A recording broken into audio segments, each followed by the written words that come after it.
Assalamualaikum warahmatullahi wabarakatuh. Alhamdulillah, nahmaduhu wa nasta'inuhu wa nastaghfiruh wa na'udzu billahi min shururi anfusina wa min sayyiati a'malina.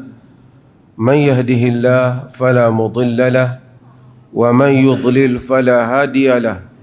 Ashhadu an la ilaha illallah wahdahu la syarika lahu wa ashhadu anna Muhammadan abduhu wa rasuluh, amma ba'da.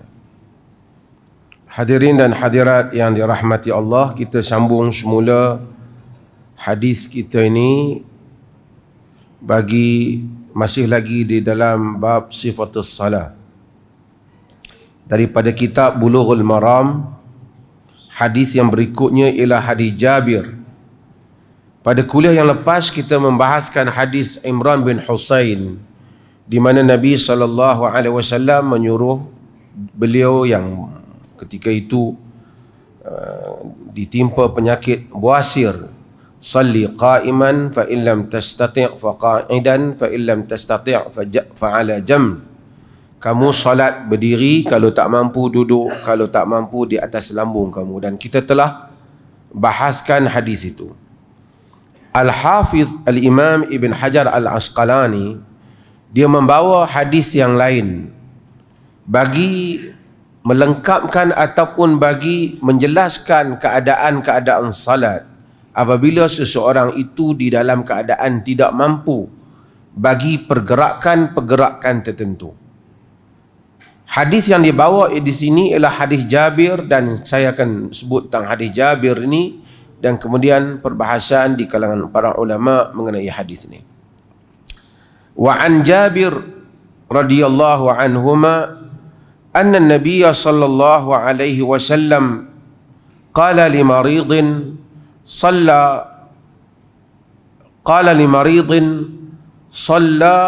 ala wisadatin farama biha wa qala salli ala al-ardi in istata'ta wa illa fa'awmi ima'an waj'al sujudaka akhfadha min ruku'ika. Rawahul Baihaqi bisanadin qawi walakin sahahu Abu Hatim waqfahu. Hadis ni ada sedikit masalah dia dan saya akan bincangkan tentang masalah. Daripada Jabir radhiyallahu an. Jabir radhiyallahu anhuma, Jabir bin Abdullah. Dia adalah merupakan sahabi dan bapaknya juga merupakan seorang sahabi. Jabir dalam riwayat ni kata, anna Nabiy sallallahu alaihi wasallam qala li maridin. Nabi kata kepada satu orang yang sakit, salla ala wisadah farama biha. Orang yang sakit ni dia salat di atas wisadah. Dia solat di atas bantal lah, wisadah ni. Yang ni dia bila dia solat, dia nak sujud tu tak boleh, jadi dia bantal tu dia bagi tinggi ataupun dia angkat bantal tu supaya dia boleh sujud. Farama biha. Dalam riwayat ni dia kata Nabi buang bantal tu. Tak, Nabi tak benar ada bantal tu. Ada lapik nak sujud tu supaya tinggi tu tak dibenarkan. Kemudian waqal, Nabi kata salli 'alal ardi in istata'at. Kamu solat di atas bumi, yakni solat di atas lantai, in istata'ta, jika kamu mampu. Macam biasa kamu solat di atas, macam biasa jika kamu mampu, macam kita solatlah. Bila kita solat tak biasa, kita sujud seperti biasa, sujud di atas 7 anggota. Wa illa, jika tak mau, jika tak boleh, fa'aumi ima'an, kamu bagi syarat. Yang ni kamu bagi isyarat. Pergerakan kamu itu isyarat. Waj'al sujudaka akhfadha min ruku'ika.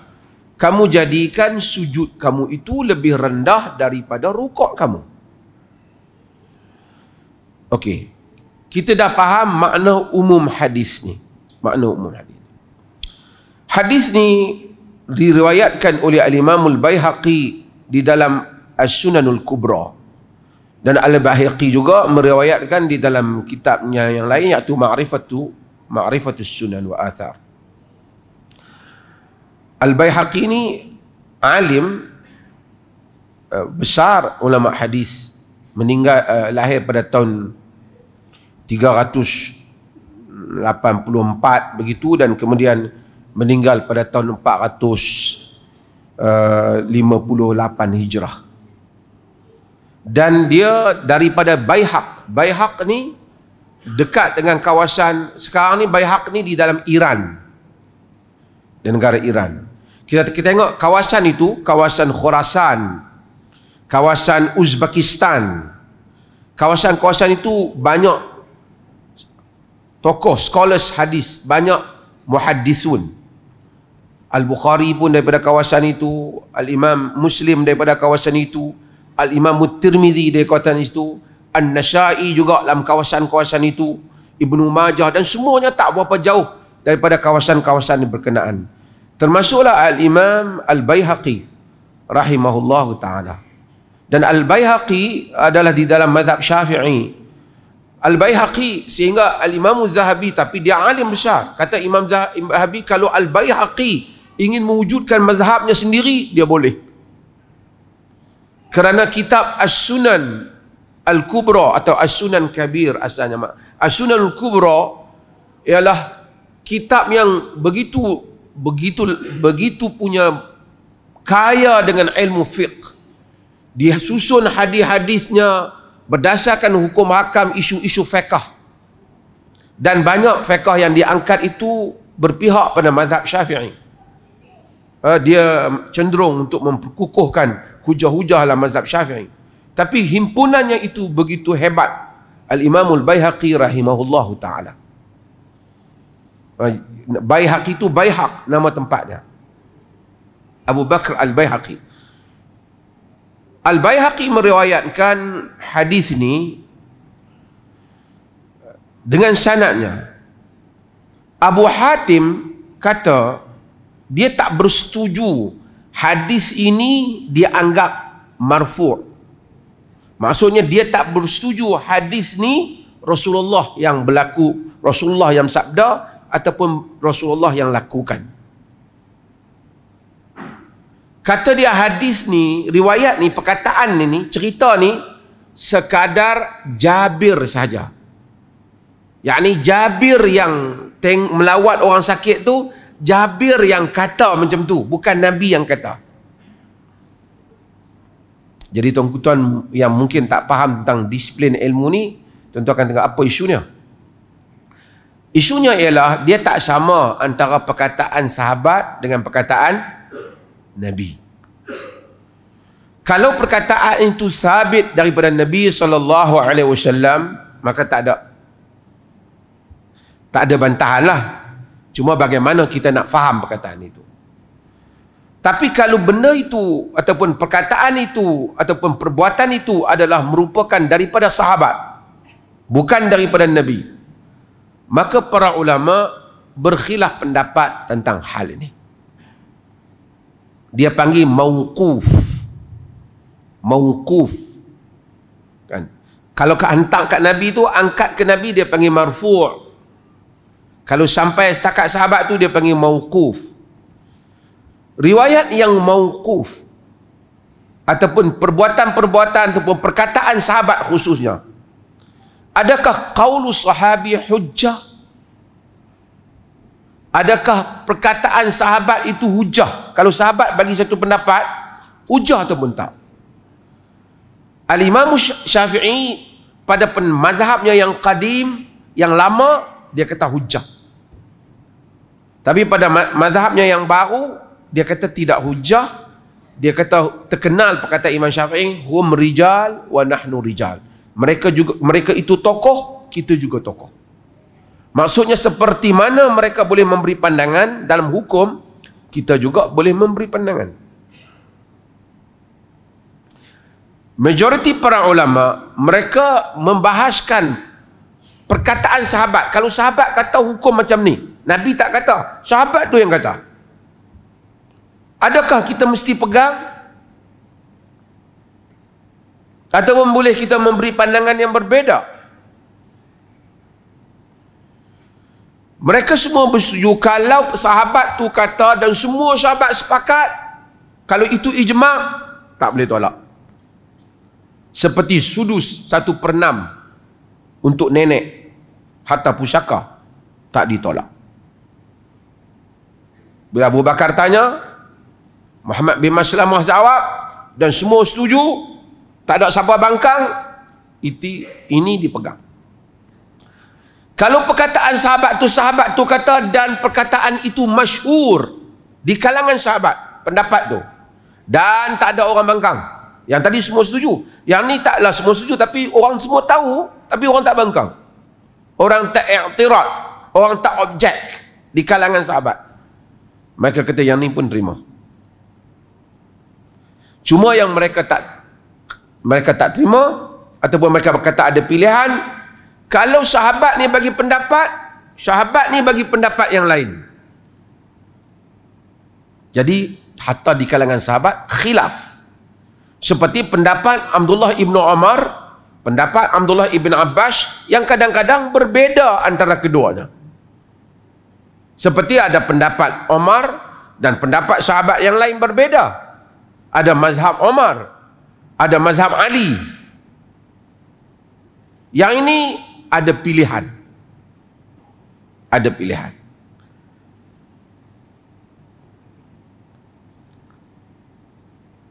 Habis. Itu secara umum perbahasan tentang qaul sahabi. Ringkas.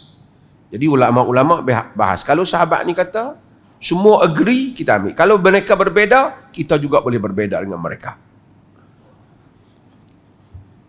Satu bab lagi ialah pendapat yang disandarkan atau perkara yang disandarkan kepada sahabat Nabi, tapi kita tak boleh faham kata dia yang kata. Mesti benda ni mari pada Nabi.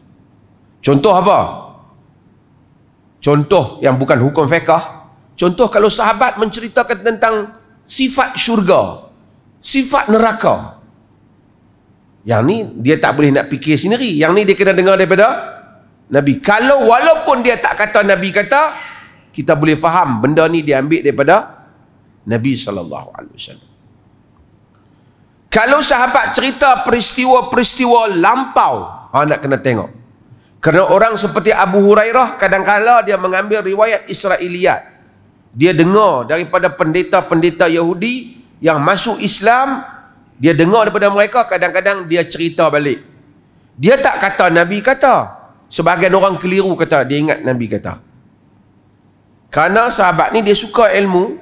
Bila orang-orang Yahudi yang masuk Islam, mereka banyak cerita tentang kitab-kitab mereka yang lama. Kadang-kadang bila mereka dengar nama satu Nabi ni, dia orang cerita, oh dalam Taurat kata macam ni, kan? Dalam Talmud kata macam ni umpamanya. Kadang-kadang tak ada. Macam kita dengar cerita Zulaikha, Nabi Yusuf kahwin dengan Zulaikha, tak ada dalam riwayat daripada Nabi SAW. Kemungkinan cerita itu datang melalui Zaid bin Arqam ataupun seumpamanya, yang mereka dengar daripada orang Yahudi. Nama Bunyamin, saudara Nabi Yusuf umpamanya, tidak ada dalam riwayat yang sahih daripada Nabi, tak ada dalam Quran. Sebab tu bila orang kahwin, satukan hati kami seperti Yusuf dan Zulaikha dan seumpamanya, itu tidak ada asasnya daripada riwayat yang sahih. Tak ada asas. Tapi cerita orang-orang Yahudi menceritakan kononnya Nabi Yusuf kahwin dengan Zulaikha tu, yang dia tu isteri kepada mak angkat dia dan merupakan isteri kepada menteri. Dalam riwayat tak ada. Okey. Tapi kalau sahabat cerita satu hukum, hukum ni kita tak boleh nak faham, nak ijtihad tak boleh. Mesti dia dengar daripada Nabi. Atau menceritakan peristiwa akan berlaku pada akhir zaman, mesti dia dengar daripada Nabi. pasal benda yang tak boleh diandai. Kita anggap, kita kata dia dari segi sanadnya sampai pada sahabat, tapi dari segi hukumnya marfu' kepada Nabi. Tuan-tuan boleh follow saya ni? Jangan mengantuk, hilang.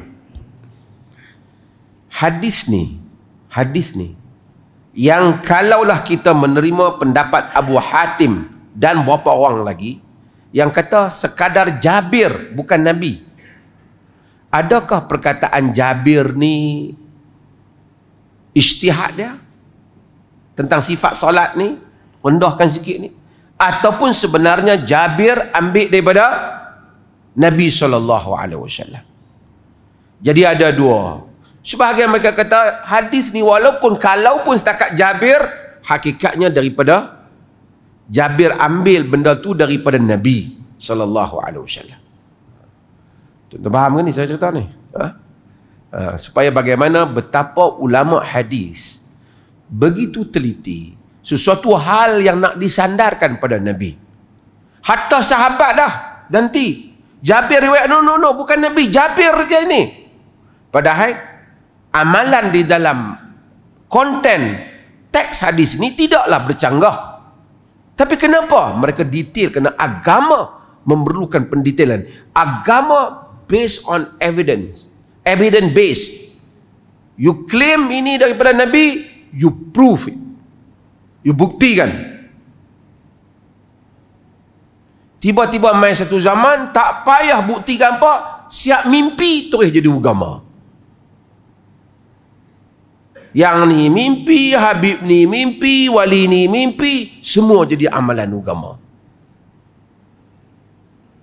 Ulama-ulama begitu berhempas pulas membahaskan hadis ni dengan menyatakan berbagai-bagai jalur sanad.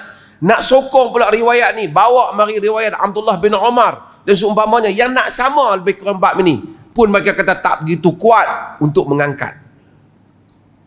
Mari-mari cukup dengan satu mimpi, keluar-keluar habaq mai.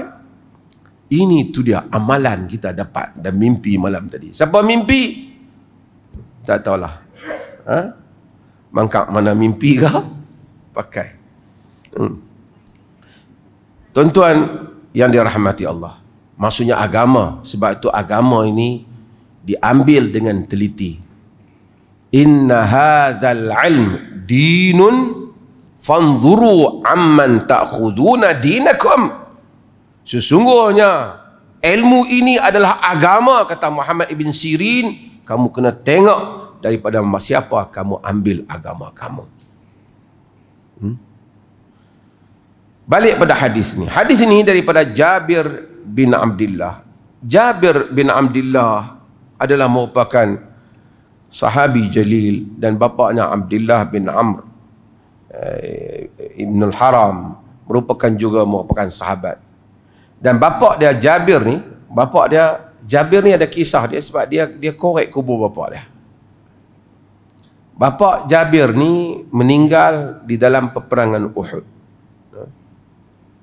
Sebab kata Jabir, lama qutila abi ja'altu akshifu al-thawba an wajhi wa abki.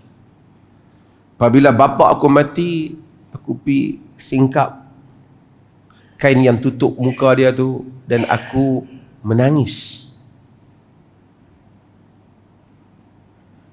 Yanhaunani anhu. Orang lain larang aku. Apalah, jangan menangis. Wa Nabi SAW la yanhani. Tapi dia kata Nabi tak larang aku. Nabi tengoklah aku menangis tu, Nabi tak kata. Tuan-tuan, bapak dia ni mati syahid dalam peperangan. Dia pun ingin syahid. Malam sebelum peperangan tu bapak dia jumpa dia dah. Bapak dia kata, besok aku mati. Aku tinggal, tak ada siapa yang lebih baik, aku tinggal lebih daripada engkau. Tolong tengoklah. Ada hal yang aku hutang dan tolong tengok adik-adik kau. Bila bapak dia meninggal, dia menangis. Dia kata orang larang menangis. Tuan-tuan, sahabat yang imannya begitu besar melihat Nabi dan bersama dengan Nabi sallallahu alaihi wasallam, menangis bila ada ahli keluarga yang mati. Apa yang boleh kita expect selain pada sahabat? Kita tengok rakyat Palestin menangis. Menangis. Tapi iman dalam dada mereka bagaikan gunung. Menangis, semua orang menangis. Kadang-kadang, tapi Nabi tak larang. Nabi menangis ketika meninggalnya Ibrahim, anak dia. Nabi menangis. Abdul Rahman bin Auf, dalam riwayat Bukhari dan selainnya, dia tengok Nabi menangis, dia kata, wa anta ya Rasulullah, kau pun menangis ke? Dia expect Nabi tak akan menangis lah, ini semua meninggal, akan pergi ke akhirat. Nabi menangis. Nabi kata, ya Ibn Auf, hadhihi rahmah. Wahai Ibnu Auf, wahai Abdul Rahman bin Auf, ini adalah rahmat. Allah jadikan kita insan, ada rasa kesian. Walaupun kita tahu dia mati menuju Allah, tapi kita menangis. Kerana kita berpisah dengannya, kita ingat dia. Innal aina tadma' wal qalba yahzan. Wala naqul illa ma yarda rabbuna wa inna bi firaqika ya Ibrahim la mahzunun. Nabi kata mata menangis, jantung hati duka cita. Tapi kita tak akan sebut melainkan apa yang Allah redha. Sesungguhnya kami ini perpisahan denganmu wahai Ibrahim sangat menduka citakan. Nabi menangis. Orang-orang Palestin kita tengok menangis, tapi sentiasa inna lillahi wa inna Allahu akbar. Berapa ramai sekarang ni di Eropah yang masuk Islam kerana melihat rakyat Palestin yang sabar di atas musibah yang menimpa mereka.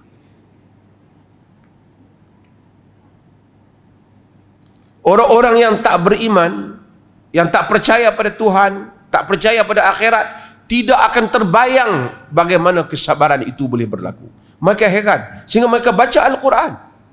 Bagaimana manusia boleh accept, boleh menerima keadaan yang can cope, dia boleh dapat tahan keadaan yang seperti itu.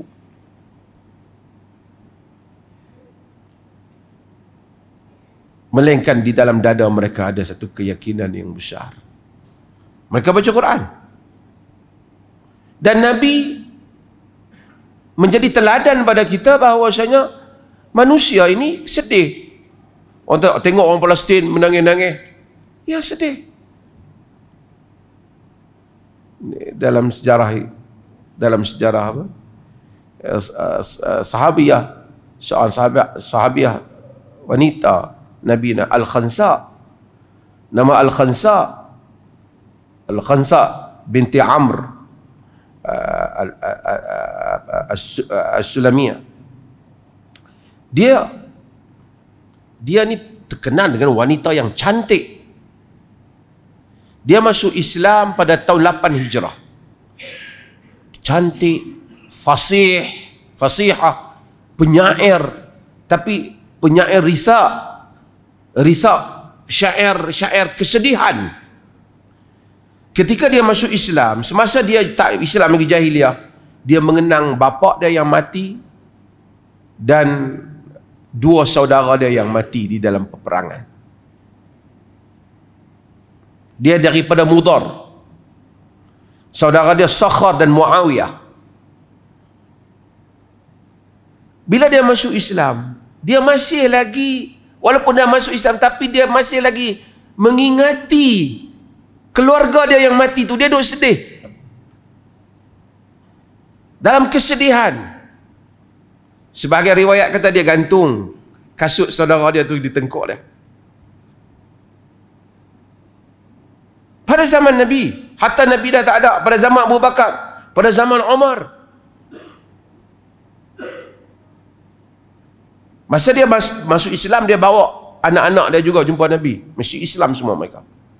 Tapi dia tu terbawa-bawa kesedihan masa jahiliah. Sehingga orang kata pada dia, wah khansa. Tak boleh, kau dah masuk Islam ni. Orang kata pada Amirul Mukminin Umar supaya nasihatkan Khansa. Umar dalam riwayat jumpa Khansa, kata, ittaqillah. Kata ketika itu sedang di dalam kata sebagai riwayat kata sedang tawaf. Umar jumpa dia. Ittaqillah wa aiqidhi bil maut. Takutlah Allah dan yakinilah maut. Dia kata, aku menangisi Mudhar. Dia tangis apa? Semua kaum tu dah tak ada dah.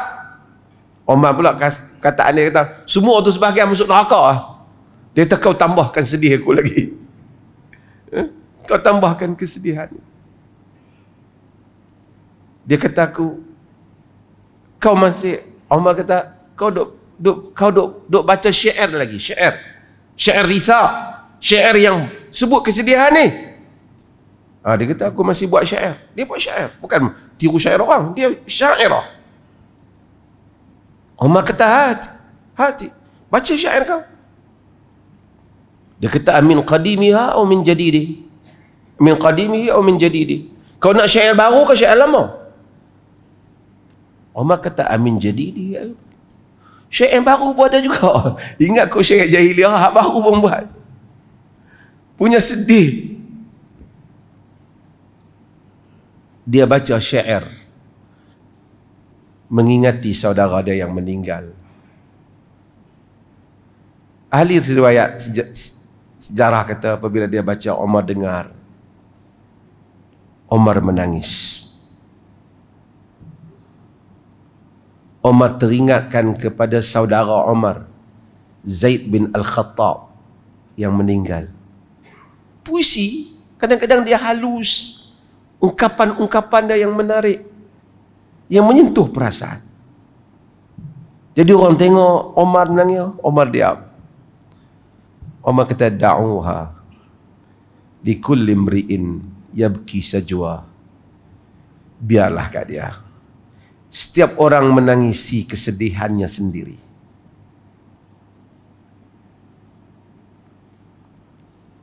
Kemudian katanya apabila Khansa jumpa Aisyah radhiyallahu anha, Aisyah kata pada Khansa, aku punya kesedihan lebih besar daripada kau punya kesedihan.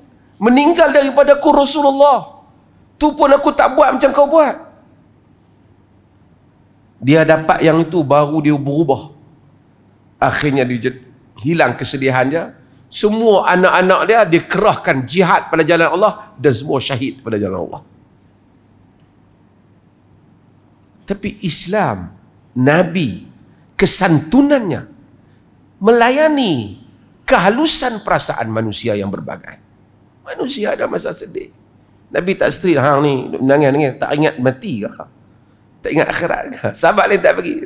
Yanhaunani anhu. Wan Nabi sallallahu alaihi wasallam la yanhani anhu. Mereka larang aku, Nabi tak larang. Nabi tahu manusia. Kadang-kadang kita ni sambil duk makan kacang, ish orang Palestin ni duk menangis. Nak buat macam mana? Dah syahid dah. Cik, dia senang sambil duk tengok TV.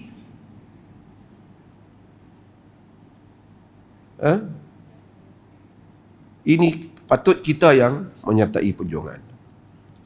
Balik kepada hadis ni. Hadis ni kita telah bahas sebahagian bab-bab di dalam hadis ni tentang merendahkan bagaimana isyarat di dalam solat. Dan kita telah bahaskan macam mana kalau satu orang itu mampu duduk, tak mampu berdiri, mampu duduk, dan semua pendetilan itu pada kita telah bahaskan pada kuliah yang lepas. Cuma saya nak sebut beberapa hal yang mungkin untuk orang-orang yang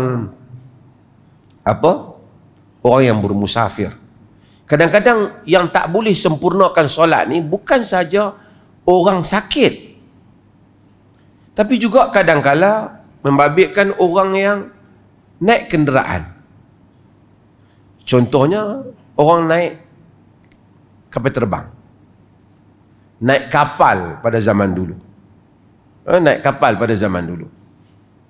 Kalau kapal tu macam besar, mungkin dia boleh berdiri tak kapal tu. Solat macam biasa, macam kita duduk naik cruise, kita boleh solat. Tapi kalau kapal tu kecil, macam mana satu orang nak solat di atas kenderaan yang seperti itu? Ataupun seperti kapal terbang, ataupun kereta api. Kalau kereta, kita naik, bila nak sembahyang fardu, kita wajib berhentilah. Sebab kalau tidak, tak dapat menyempurnakan salat. Wa idza amartukum bi syai' fa'tu mastata'tum. Kan? Apabila Allah perintah sesuatu, kita datangi dengan kadar kita mampu, dan itu kita mampu. Berhenti kereta kita mampu. Jadi kita kena berhenti. Sembahyang sunat, nawafil, kita boleh buat di atas kenderaan. Tapi sembahyang fardu, naik kereta, kita kena berhenti. Tapi kalau kereta api, kita tak boleh kata, habang kat driver depan berhenti Zat. Kan? Aku nak sembahyang kau. Kereta api ni laju, tak boleh nak berdiri. Demikian juga kapal terbang. Juga kalau kita naik bot ataupun kapal, bergerak di laut, macam mana? Dan ini menimbulkan perbincangan di kalangan ulama. Ada hadis yang diriwayatkan oleh Al-Hakim An-Naisaburi, dan dia mensahihkan hadis itu dan disetujui oleh Al-Imam Zahabi, tapi sebahagian pengkritik hadis seperti Al-Albani mempertikaikan beberapa rawi yang ada di situ. Cumanya dalam riwayat itu daripada Ibnu Umar, apabila su'ilan Nabi SAW, ditanya Nabi SAW anis salati fis safinah, tentang salat di atas kapal, sembahyang di atas kapal.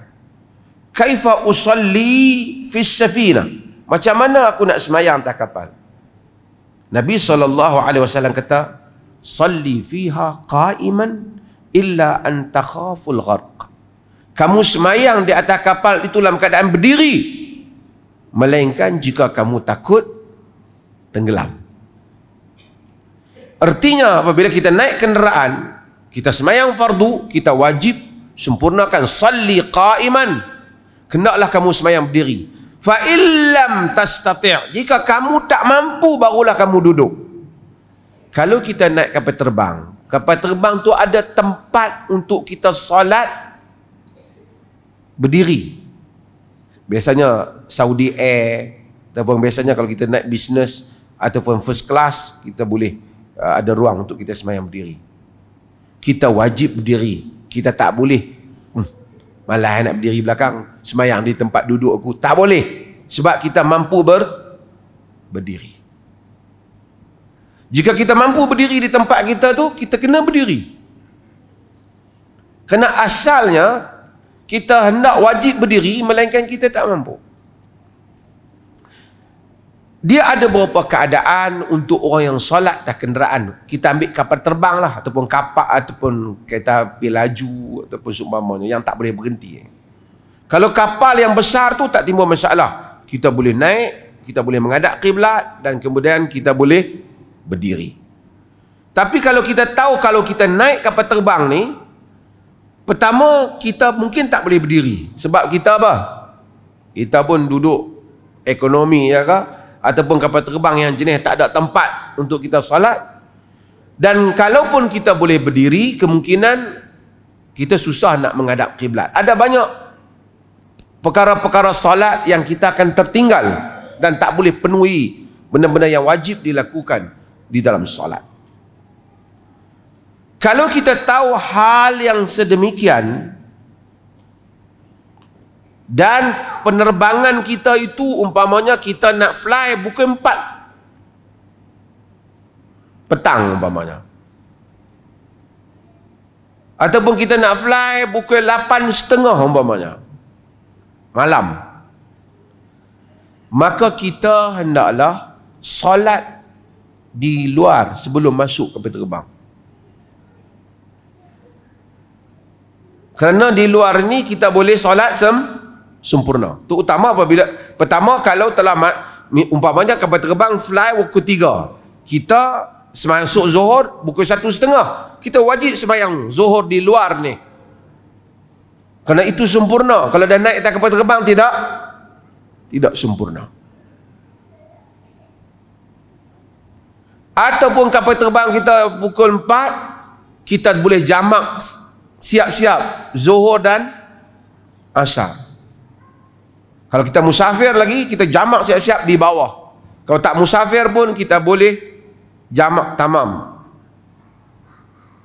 Karena itu sempurna. Di atas tidak sempurna. Tak boleh berdiri, tak boleh apa. Kalau sekiranya kita dah naik kapal terbang, kata kita fly pukul 1. Kapal terbang kita dijangka sampai pukul 7 malam. Ataupun sampai pukul 8 malam. So kita akan, kalau kita nak solat tak boleh, belum masuk waktu. Solat waktu masuk ketika di dalam penerbangan. Ketika itu kita solat di dalam kapal terbang mengikut keadaan yang kita mampu. Tuan-tuan faham ya? Okey, saya bagi keadaan yang lain pula. Kalau kita fly pukul 1, kita sampai pukul 4. Kita tahu kita boleh sampai pukul 4. Bila kita sampai pukul 4, waktu masih ada. Kerana kita musafir, kita boleh jamak qasar. Maka kita tak salat di atas kapal terbang. Kita salat di bawah. Kerana kita mampu untuk salat dengan sempurna. Berdiri di luar daripada kapal terbang. Tak boleh kita dah masuk waktu, katalah kita naik kapal terbang pukul 2, kita sampai lagi 2:30. Kita pun nak semayang atas kapal terbang. Maksudnya saya nak semayang kapal terbang. Semayang kapal terbang senang sikit. Duduk lah, lagi turun ke bawah, lagi nak kena berdiri. Tak boleh. Dia lakukan hal itu kerana dia mampu untuk berdiri. Dan dia ada ruang untuk berdiri. Melainkan dia tahu kalau dia sampai, walaupun ada masa, tapi dia dah tak sempat, lagi dia nak untuk buat pasport dia, urusan di kaunter, di border nanti macam-macam, dan dia akan lepas waktu, boleh dia solat di atas kapal terbang. Tetapi kalau masa dan ruang dia masih ada, hendaklah dia solat dalam keadaan yang elok. Kalau dia dah solat atas kapal terbang, itu yang dia mampu ketika itu, dia tidak perlu mengulangi solat dia. Tak ada solat hormat waktu dan seumpamanya. Kita tidak pakai qaul itu. Kita kata apa yang dia mampu, fa in lam tastati' fa qa'idan. Jika kamu tak mampu, kamu duduk. Ketika itu memang dia tak mampu. Kalau dia keluar nak tunggu kapal terbang sampai, waktu pula habis. Dan ini perlu kita fahamkan kepada saudara-saudara kita yang kadang-kadang musafir dan seumpamanya. Setengah orang di bawah dia boleh semayang. Dia nak fly pukul 2:30. Kita kata semayang lah. Dia kata, sehari semayang atas kapal terbang lah. Dia tak boleh macam tu. Sedangkan dia boleh dah masuk waktu zuhur dah. Dia boleh semayang dengan sempurna. Dengan berdiri. Tak apalah kalau dia musafir, raka'atain, 2 rakaat. Tapi dia berdiri. Kenapa dia memilih nak pergi semayang duduk? Kerana sengaja nak naik kapal terbang, nak semayang duduk. Nak ada experience sikit dia kata. Tak boleh. Dia bukan main pengalaman-pengalaman. Ini mesti dibetulkan. Siapa yang tak betul dulu dia tersilap, afallahu amma salaf, Allah maafkan apa yang lepas. Tapi yang ke depan, kerana menunaikan hadis Nabi SAW ini, jika kamu tak mampu. Maksudnya kalau kita mampu, hendaklah kita solat dalam keadaan seperti yang diperintahkan, iaitu berdiri. Seperti yang diperintahkan, iaitu berdiri. Dan ini untuk saudara-saudara kita yang musafir dan kita yang naik kereta api juga sama. Atas kereta api mungkin kita tak boleh nak berdiri. Kereta api laju tu. Tak bolehlah kita tengok ruang tengah ni kita semayang. Orang nak lalu tak boleh. Woi, orang nak semayang lah. Semayang lagi penting daripada apa nak lalu. Tak boleh macam tu. Itu bukan, that is not our right. Itu bukan kita punya tempat. So kita tak boleh ambil tempat orang nak lalu lalang di situ. Bahkan Imam Malik menyebut kalau orang lalu juga di hadapan kita, kita yang berdosa. Bukan dia yang berdosa, kerana kita telah sekat laluan orang. Ini disebut oleh Al-Hafiz bin Hajar di dalam Fathul Bari. Dan ini ada hal-hal ni kita hendaklah tahu. Satu lagi, orang yang sakit, bila dia pergi, dia katalah dia sakit, dia pergi berubat, dia orang Perlis ni pergi masuk hospital di Kuala Lumpur. Berapa lama nak duduk hospital ni? Tak tahulah. Doktor kata kalau hari ni siap, hari ni balik, esok siap, esok balik. Dulu esok kalau tak siap kena tunggu. Jadi sepanjang dia duduk di situ dalam keadaan menunggu doktor siap kerja, dan dia tidak menentukan berapa hari dia nak duduk di Kuala Lumpur itu, maka dia boleh untuk jamak dan qasar. Ini memberi kemudahan kepada orang-orang yang duduk di katil, yang duduk di hospital. Dan kalau dia di hospital, kita dah bincang pada kuliah yang lepas, kalau tak ada siapa yang boleh mengarahkan dia ke arah kiblat, dia semayang mengikut apa yang dia mampu. Di dalam riwayat ini, Nabi SAW yang disandar pada Nabi ini, wa illa fa'aumi ima'an, kalau tidak, kau bagi syarat, waj'al sujudaka akhfadha min ruku'ika, jadikan sujud engkau lebih rendah daripada rokok engkau. Dan tak ada diletakkan, ini setengah orang dia lebih pandai lagi, dia buat ni kerusi yang ada tempat sujud. Hadis ni tak benarkan, dan majoriti para ulama dalam semua mazhab tak membenarkan buat tempat sujud angkat bagi dah dia nak sujud, tak boleh. Dia buat kerusi tu yang ada tinggi sikit, senang, dia tunduk sikit, dari dia kena tempat sujud. Ini dilarang. Dalam riwayat ni Nabi buang, dia angkat bantal tu, dia angkat bantal tu, Nabi buang. Dan ini hendaklah kita, kerana kita la yukallifullahu nafsan illa usaha, Allah tidak mentaklifkan, membebankan, melainkan dengan kadar yang kadar dia mampu. Wallahu ta'ala alam. Azan.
Hadirin yang dirahmati Allah, setelah kita faham hadis-hadis ni, dua hadis ni, dan lepas ni kita akan pergi pada hadis tentang sujudus sahw, kita akan faham bagaimana agama menyuruh kita mentaati Allah Azza wa Jalla dengan kadar yang kita mampu melakukannya.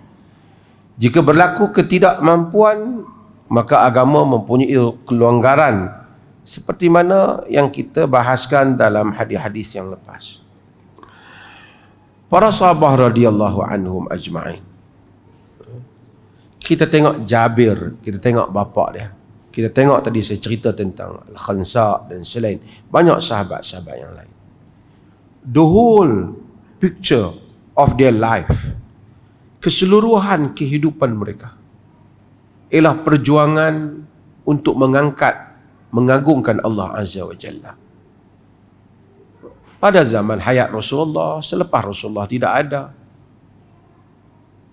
Dan demikianlah mereka menikmati hidup, sehingga mereka menjadi generasi yang terbaik, yang Syekh Qutb sifatkan Jailul Quranil Farid, generasi Al-Quran yang unik, disebabkan kehidupan yang begitu baik, bukan kerana mereka kaya, tapi khairun nasi qarni, sebaik-baik manusia pada zaman aku itu, kerana betapa mereka itu telah menjadikan perjuangan hidup mereka seluruhnya bagi mengangkat li'a'la'i kalimatillahi hiyal ulia, bagi mengangkat kalimah Allah yang paling, supaya berada pada tempat yang tinggi.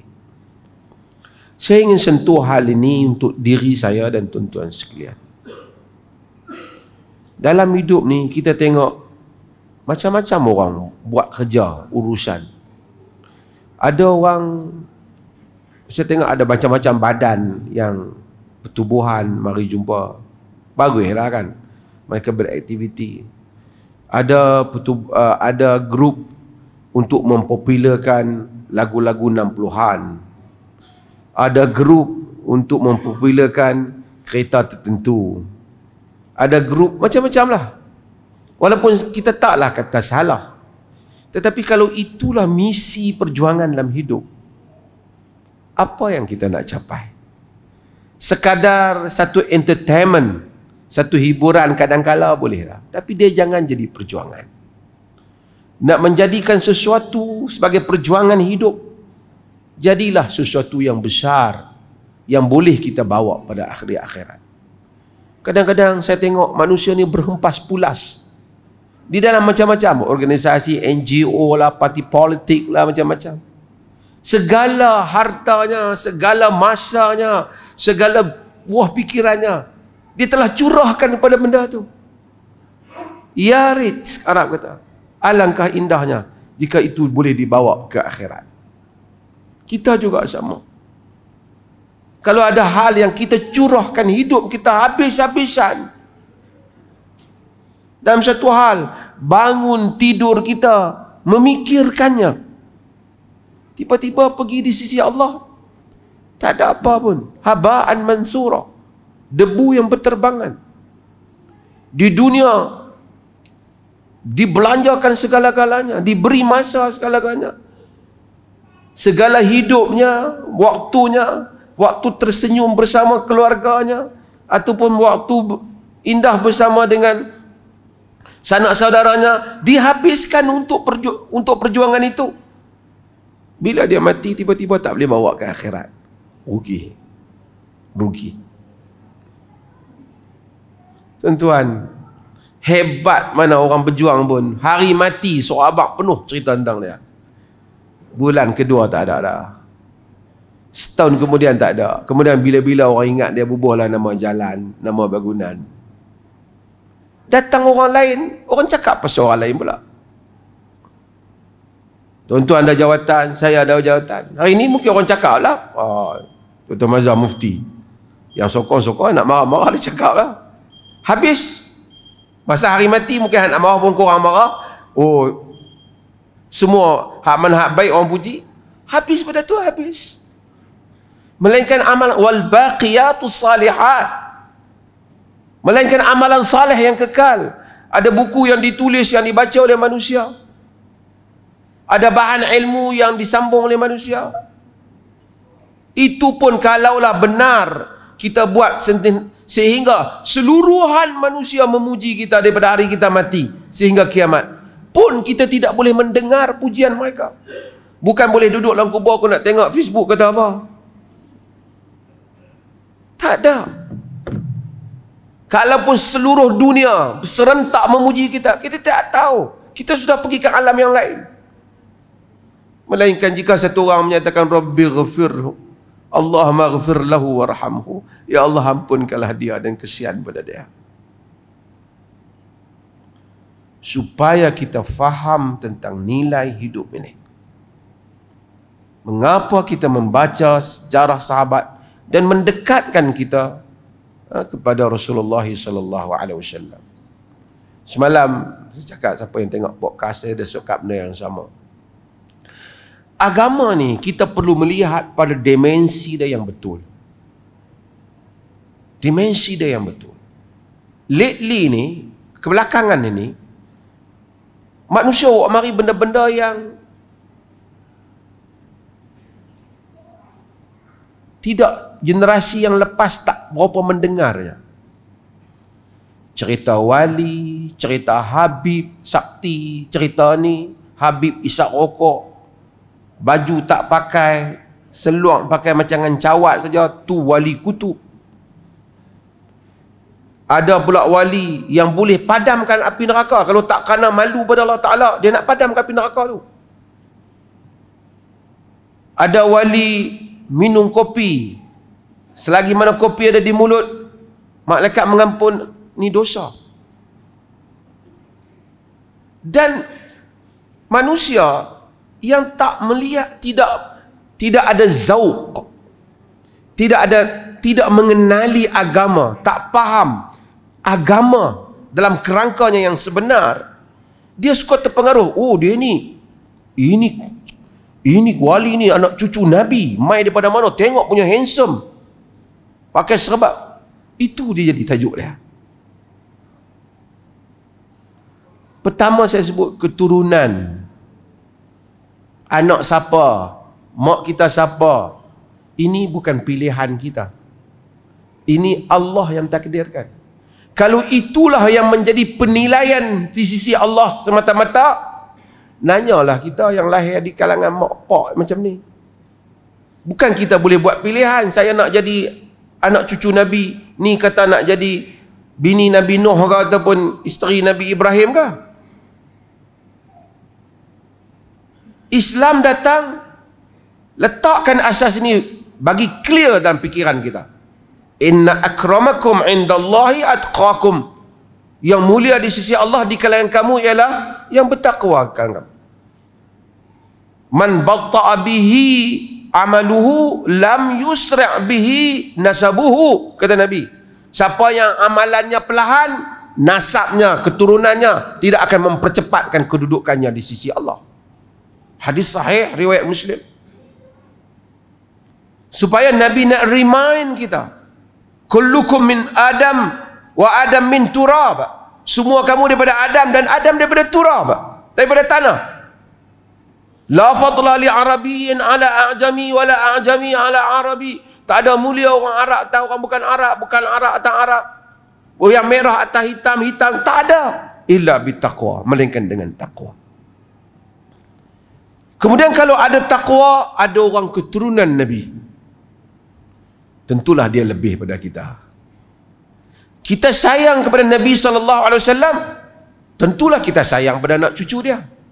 Mustahil kita sayang kat Nabi, kita benci anak cucu. Sahabat kita yang kita sayang, kita jumpa anak dia, oh anak sahabat saya ni, kita tolong dia. Dia kata, pakcik, saya nak minta kerja sikit. Oh, anak sekian-sekian, tak apa, mai, siap bagi. Kita dahulukan dia daripada anak orang lain. Sebab apa? Kita sayang kat pak dia.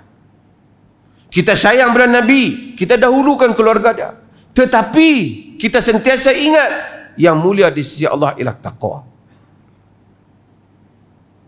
Pun begitu, Nabi tak suruh Ali jadi khalifah. Nabi kata, muru Abu Bakrin wal yusalli bin nas. Suruh Abu Bakar dia jadi imam pada manusia. Selepas daripada itu, sahabat tak kata Ali, mereka ambil Umar.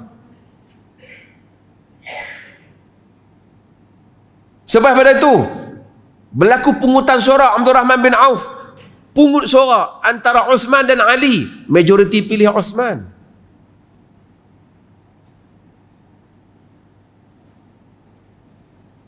Al-Hasan, Al-Husain dan seterusnya dihormati, disayangi, tapi tidak dibuat cerita boleh padam api neraka dan semua. Tak ada cerita ni.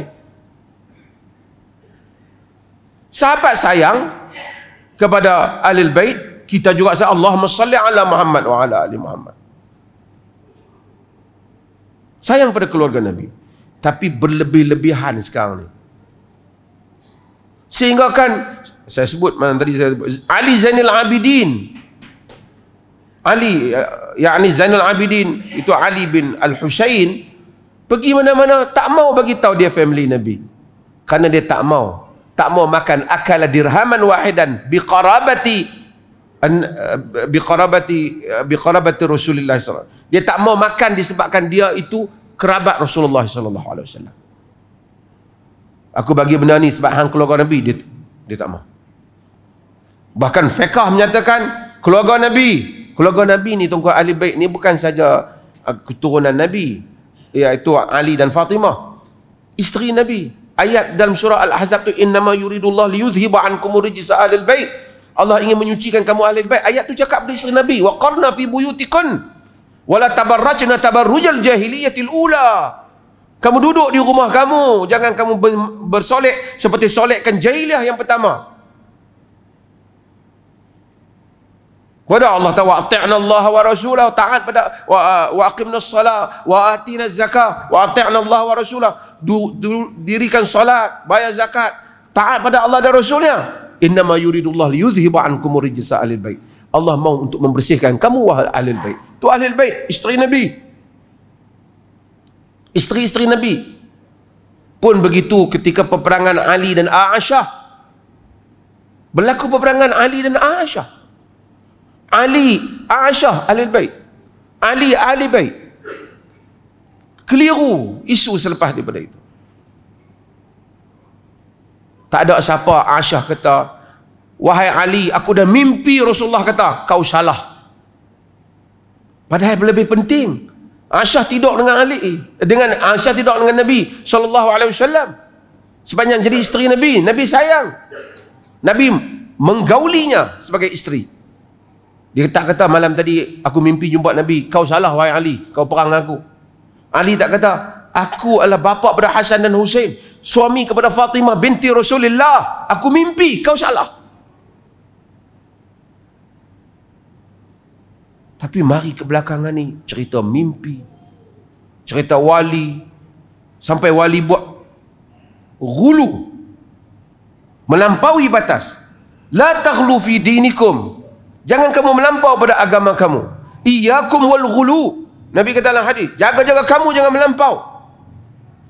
Fa innama ahlakal ladzina min qablikum al ghulu fid din. Kerana yang merosakkan orang-orang sebelum daripada kamu melampau dalam beragama. Melampau. Orang suruh sayang Nabi, dia angkat Nabi sampai jadi Tuhan macam Nabi Isa alaihissalam. Orang suruh sayang Ahlul Bait, dia berlebih-lebihan dan nak jadi macam dengan Syiah. Dan ini dulu tak ada hal ni, kebelakangan ni ada. Kerana tasawur, gambaran Islam itu tidak masuk secara jelas dalam fikiran kita. Islam asasnya Rabbaniyah Islam, syumul Islam, sifat Islam, itu kita tak masuk. Masuk bab, baru hari ni semayang, baru hari kemarin pergi cari bidik tasbih, bubuh serban apa di bau ni, pakai jubah, terus nak ikut wali kutub. Ini semua cult, opium. Dan di belakang ni semua ada toke yang kaya. Semua ada kaya. So, ada toke yang buat duit. Puji yang ni, tapi yang kutip duit orang lain. Sebab tu kita sentiasa ingatkan, back to the, balik kepada apa yang Nabi dan para sahabat radhiyallahu anhum ajma'in amalkan. This is our religion. Itu agama kita. Jika tidak, kita sentiasa dalam kekeliruan. Bukan kita tak boleh, kita memang sayang keluarga Nabi. Bila dia kata dia keluarga Nabi, kita sayang dia. Tapi bukan seperti mana yang dianggap oleh sebahagian pihak. Wallahu ta'ala. Tuan-tuan ada soalan? Saya ada satu rakaman lagi. InsyaAllah tinggal kita jumpa lagi minggu depan. Sekian. Assalamualaikum warahmatullahi wabarakatuh.